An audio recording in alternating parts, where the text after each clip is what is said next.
What's happening, everybody? So today's an interesting day.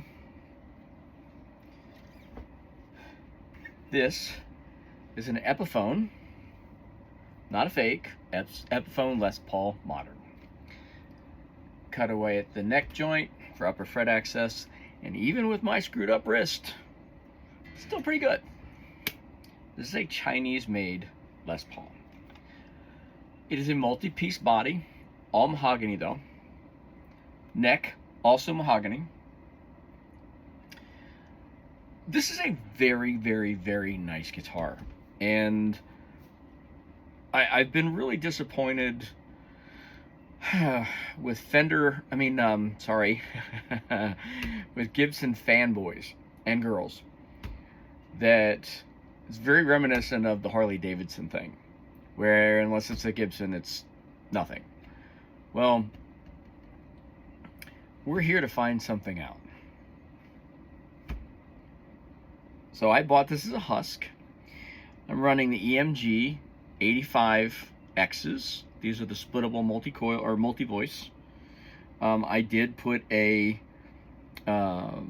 intonating tailpiece on it so I can get the G string perfectly intonated, and it does. This guitar plays like a dream. So this guitar has an asymmetrical neck. It's thicker on the bass side and thinner on the treble side. And because, again, my wrist being so badly broken, an asymmetrical neck fits my hand really well. I also have a USA Meridian PV Wolfgang that has a asymmetrical neck, but it's a lot thicker than this. This is actually for Les Paul, it's a very thin profiled neck, and it plays really, really well. So why is this a special day?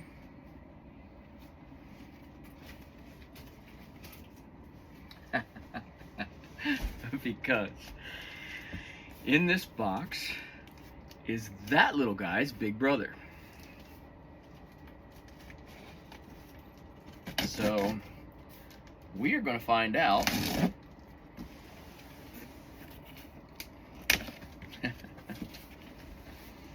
so I've got this from Guitar Center with the intention of not keeping it. So be upfront and honest. I'm not a Gibson fanboy. Up until the current fiasco with Fender, I've been a Fender guy. I love these. How cool is that, right? It's over the headstock, especially when you're dealing with something with an angled headstock, like you know what's in this box.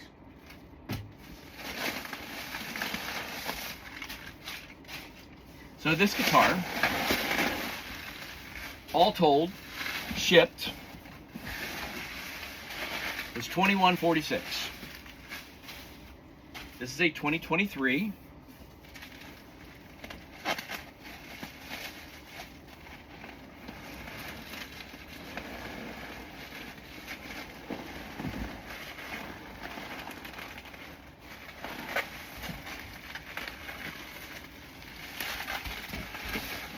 Gibson Les Paul Modern. In the very same Pelham Blue. Now there is a difference between the Pelham Blues. As you can see, they both have the neck cut away.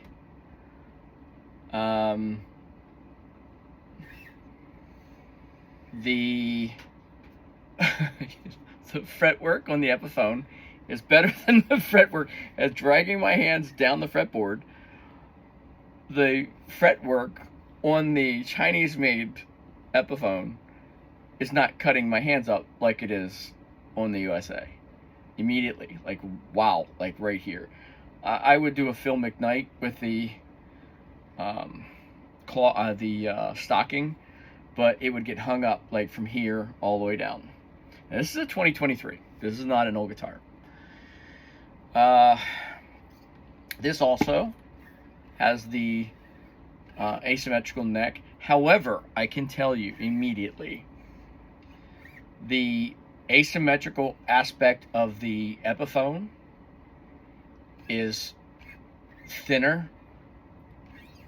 The Gibson is a little bit thicker, and you can't feel the asymmetrical part of the neck as you can with this.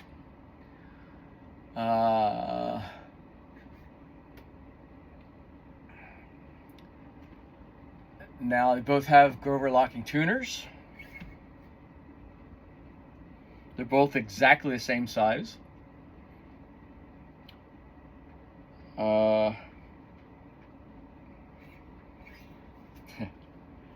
So I haven't even plugged this thing in yet.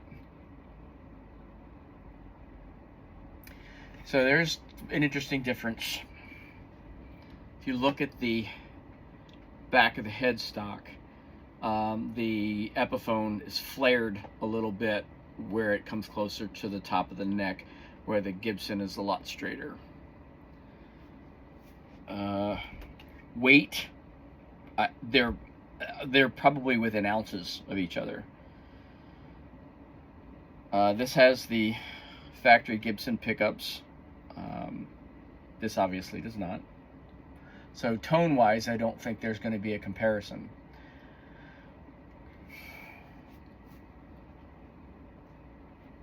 But I can tell you right now, there's no way this guitar, which was $34.99 new in comparison to the $400, this is used and this is used. The $400 that I paid for this one used was $2,200. There's no way this guitar new was $650 or $700. This one was $34.99. There is no way in hell this guitar is worth $2,000 more than this guitar. And it's probably not fair to play them because of the pickup differences. They're not even going to be remotely close. I put these in here and they're quite gritty. And they're EMGs. I tend to like to play with a little bit more distortion.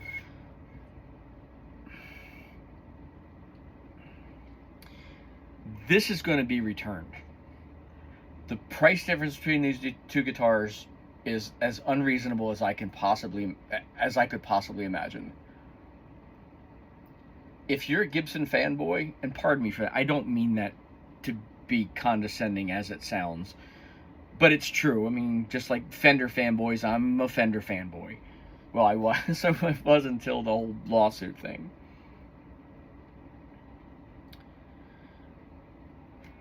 You know what? I think I am going to play them. I'm going to pause this and then start over and blend the two together somehow.